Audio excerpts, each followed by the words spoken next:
Hi, this is Rachel Carey with Emerging Lotus Coaching, coming to you with another Tuesday tip. Still on conflict, wrapping it up though, I believe, with this last video. So we had talked about what if we redefined what conflict means, just a definition, and what it means to pay attention to the emotional cues, the messengers, the internal messaging system in our body. We've talked about building awareness, how to find calm, and how to navigate into more of an anabolic response. We've also talked about that, right? What catabolic and anabolic mean in relation to energy and emotion. We've covered a lot of stuff, which is pretty exciting. And now what we're going to chat about real quick, one last quick tip for you, is to review your response opportunities. So we talked about raising our awareness, getting really connected into ourselves, taking that moment to breathe in, check what our messaging system was telling us, and even how to set that boundary when we look at it. But one other thing that we have is we have a response opportunity. It's really bizarre when you think about it. So much of our life we have navigated through, and this emotion had to show up this way. Think about it. When you have felt angry, how did you show up? When you felt happy and excited, how did you show up? It's funny because happy and excited, I think that I regulated more than anger. I feel like anger, a lot of times when I've seen it, especially my clients, like anger just drives us to action to get through it fast, right? But there have been times where maybe you just got this incredible opportunity, promotion, raise, huge paycheck, bonus, whatever. And you wanted to be like, oh my God, right? And instead you're like, thank you so much for the opportunity. Right? We chose a response. We chose a response that was a little bit more controlled and like chill and like cool, played it cool, right? But when we're angry or frustrated, we usually just react, right? And the reason that we react, again, is because the amygdala has kicked into stress mode and is getting you out of the situation, whether you're fight, flight, or freeze is your response. So as we build awareness to how we show up to these different emotional cues, we can choose how we might want to respond. How do you do that? If you've never done it before, how do you do that? Well, first, we go through some of those things that we talked about before. We check into ourselves. We identify what's the emotion, what's the thing that we need to do, what's the thing that our body is telling us to do. Are we trying to run away from the situation? Are we trying to diffuse the situation? Like, what is it? What is our goal? And so one is building this awareness. How do I normally respond when I feel this way? And then if you think about when you respond that way, how do you feel? And when you think about how you do feel, how do you actually want to feel? And now that you've got that, that's now your goal. I now know how I want to feel.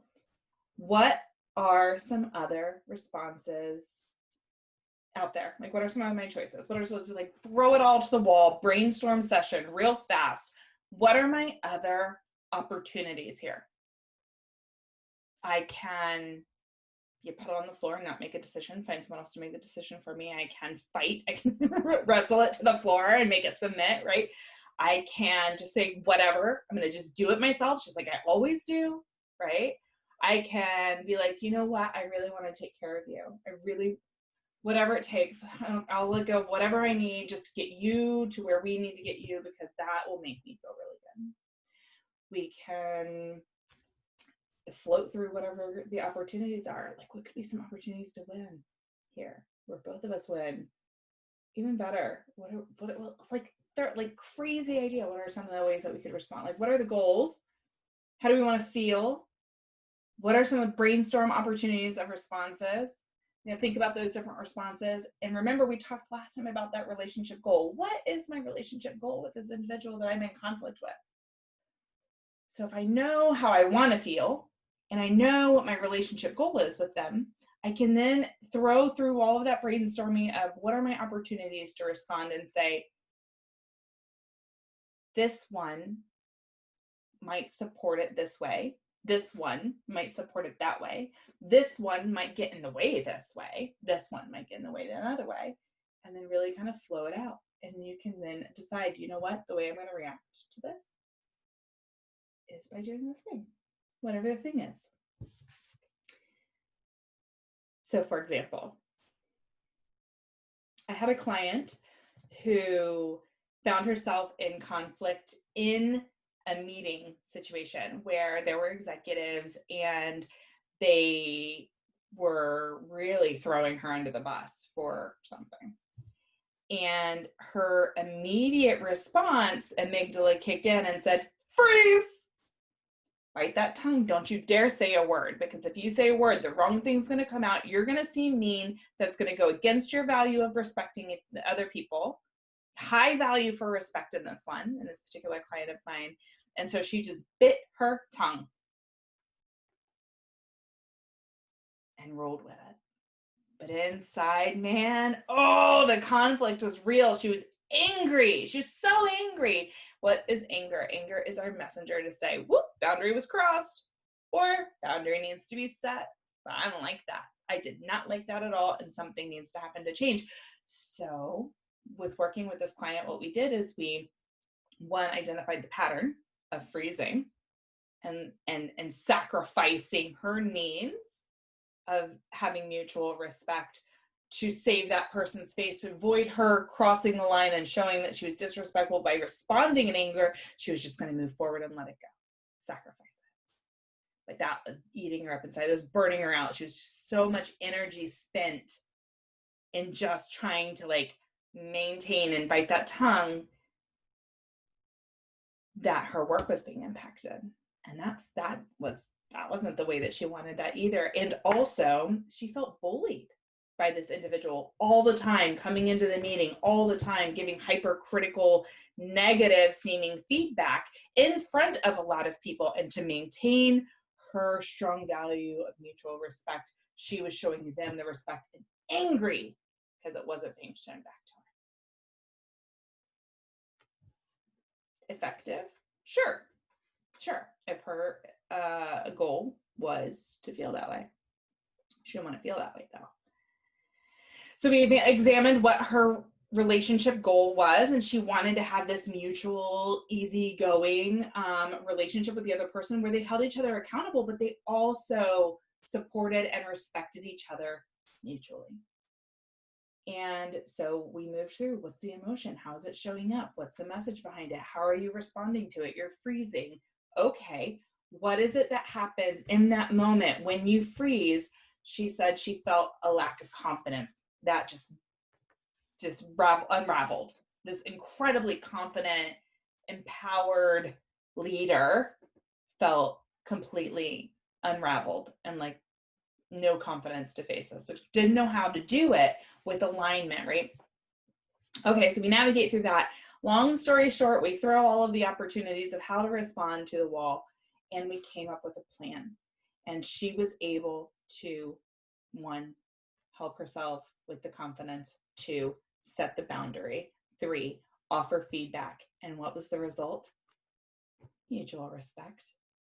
And that leader started going, thank you for doing this and that and the other in front of everybody, because they were able to then navigate through conversation.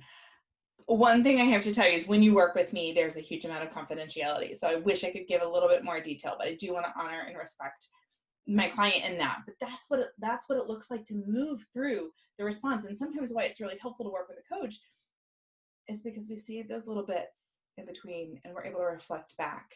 And we're able to say, this is what I'm hearing you say. We're able to reflect that back and really dig into the why underneath it, really dig in to those places that are hiding in your blind spots and really drive the result that you're looking for in the team experience. So review your response opportunities. I'm going to run through it one more time. How do you typically respond to the thoughts and emotions when you react this way? How do you feel? Or how do you want to feel? What other responses are there? And how do those reactions support your relationship goal? And how might they get in the way? and what response option best supports your relationship goal.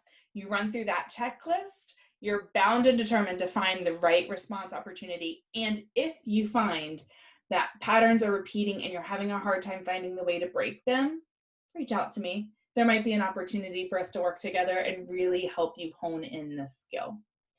Because by redefining conflict, we can create amazing opportunities in the workplace to develop powerful relationships, enhance performance, like performance across the board for you, for your team, for the teams you're supporting, like to be able to really deeply connect compassionately and communicate compassionately.